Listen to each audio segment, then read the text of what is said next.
What's up, boys and girls? This is Westy from O&R, and today I'm going to do a little video about the basic functions of the weapon attachments.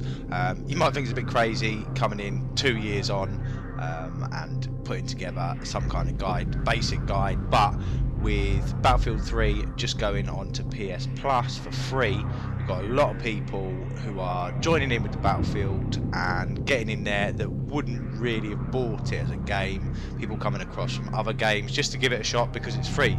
On oldandrubbish.co.uk there's a lot of people wanting to join in just with the Battlefield 3 game night that previously probably wouldn't have gone out and bought the game. So there's a lot of questions being asked on what are the best guns, what are the best attachments, what do the attachments actually do. What I'm going to do is I'm going to go through and give you a basic look at the attachments as a beginner's guide. I'm not going to be going through specific statistics and how it'll exactly alter the behaviour of each gun. Obviously there's people out there doing that. If you want to look at exact statistics, I suggest going and looking up LevelCapGaming. LevelCap goes in depth and talks about each attachment and exactly will lay down exactly what it will do and give you percentages of things like recoil and spread and stuff like that. So check out LevelCap if you want an in-depth thing. But what I'm going to do is I'm going to give you a basic run through of all the attachments for the weapons. So let's jump in. Right, so let's start from the top, starting with underslung rail. This doesn't alter the performance of the weapon as such. It is literally so you can attach your 320 or your GP30, your grenade launchers, smoke launchers, LVG launchers. You can use the launchers as a standalone device. You can use them with less accuracy as a standalone, but if you want to use it accurately, you want to be equipping the underslung rail and then equipping yourself with your grenade launcher. Okay, let's move on to, we're going to leave the foregrip. The foregrip is slightly more in depth, so we'll go across to the bipod next. I mean, most of you know about the bipod. It is on Battlefield, it's deployed when you're laying down close to the ground, or when you can also deploy it on things like concrete blocks, boxes, window frames, metal railings. Basically, if there's something that you can physically see in front of you that you can put your bipod on, when you automatically aim, it will be deployed. It will kill off your recoil horizontally and vertically. It will give you a lot less spread, and it is perfect for light machine guns. Some of the basically the heavier weapons, if you can get on a little platform, a little concrete block, or lay down somewhere and you want to get accurate fire, the bipod is brilliant, especially for some of the heavier LMGs, the box-fed, belt-fed LMGs. Really good, really good. So we'll move to the bottom row and start off with the heavy barrel. The heavy barrel will, what it does is it narrows the spread of your fire on short burst fire, on aimed fire only. If you're firing from the hip, then it will increase the recoil quite dramatically, but on aimed fire it will narrow the spread of your bullets and it will give you a greater distance as well. So for long range accurate fire and for short burst aimed fire, it will be a lot more accurate. That can also be used, we're going to come back to the foregrip in a minute, it can also be used in balancing out. There's a few attachments that can be used together for different performance, basically depending on your firing style. So good for long range aim fire, not as good if you like to fire from the hip. Going across tac light, I mean, it's just a light attached to your gun at the end of the day.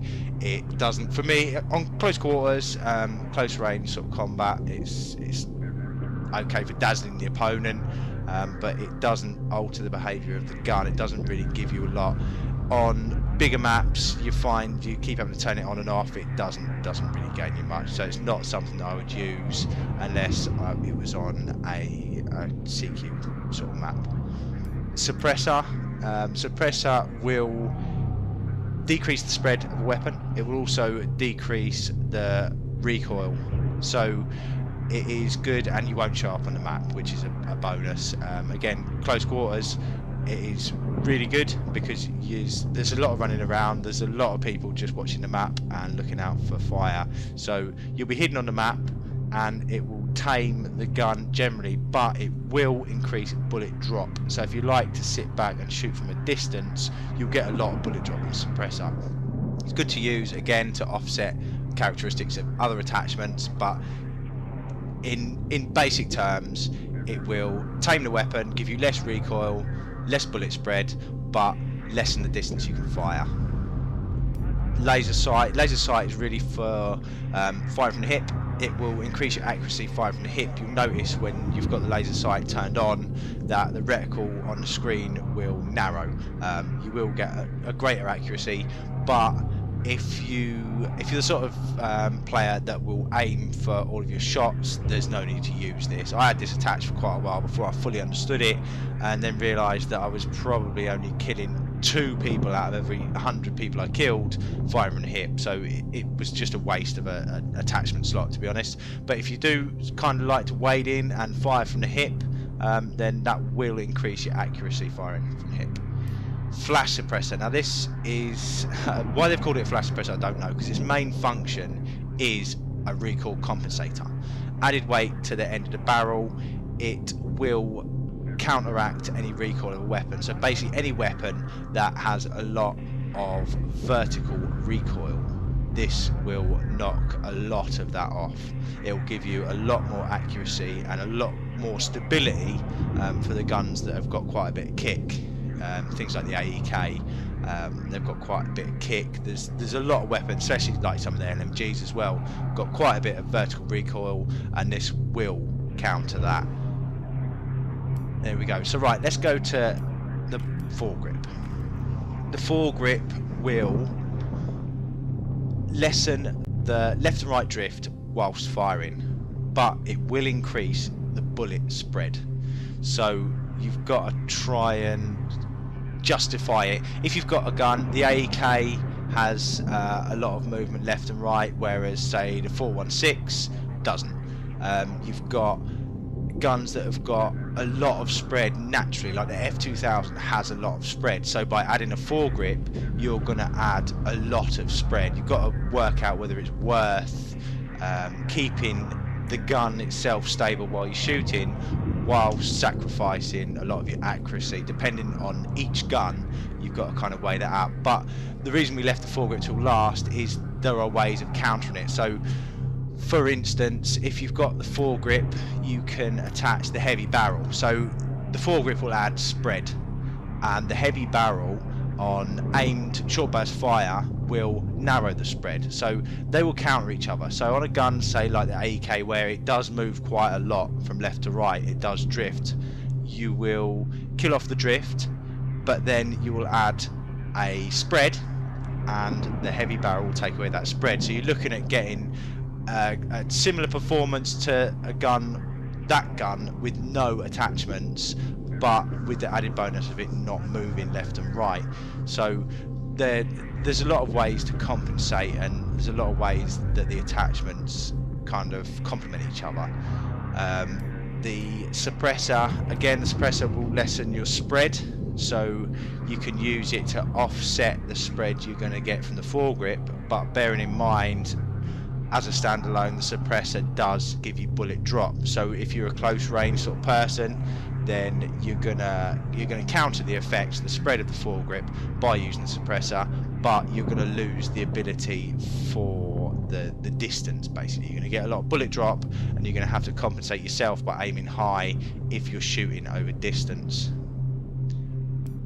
Now the flash suppressor, it compensates the very small amount of vertical recoil that you get from the foregrip, so it lessens the spread in one direction, although you will still get spread on the horizontal plane. And I mean, the spread of a weapon is movement in all directions. The bullet spread is movement in all directions, but you will kill a little bit of the recoil that you add to a weapon by using the foregrip.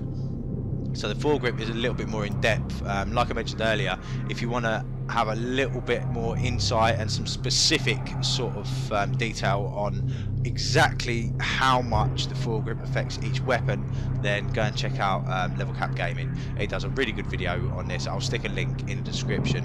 and go and check that out if you want a proper in-depth discussion about that.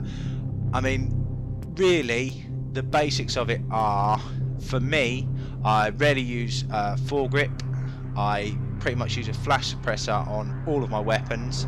I would generally go with no attachment on the top slot of most of my weapons, or underslung rail on some assault rifles. You have to have that as a no attachment slot, and a flash suppressor. For me, that gives you the general overall performance of the gun in its natural state, but it lessens the recoil, so it gives you a little bit more leeway for longer bursts of fire or slightly less disciplined fire. And if you're less disciplined, I would definitely suggest the flash suppressor. So for me, on assault rifles, I would go flash suppressor. If you want your foregrip because you don't like the left and right movement, I would go for a foregrip with probably the heavy barrel, because then they will complement each other nicely. And in the other slots, I think that let's go with the carbines. Really, the engineer slot, the carbines are pretty much the same as the assault rifles. Obviously, by the nature of them, they are just shortened assault rifles. The LMGs, I would say, as I've said before, flash suppressor. I just love the thing, and a bipod, because then when you've got nothing to rest your bipod on, you've got the flash suppressor there to kill off a lot of that recoil and keep the gun under control. But when you've got something, concrete blocks, railings, anything, or you can lay down somewhere and get your bipod out, then you're going to get very accurate fire out of quite inaccurate weapons, and you're going to get a little bit of leeway for longer bursts of fire. But that's pretty much it. I mean, the scopes are pretty much a personal thing. Personally, I like the Cobra red dot and the hollow. The hollow has been my preference for the last sort of year or so. It's personal preference.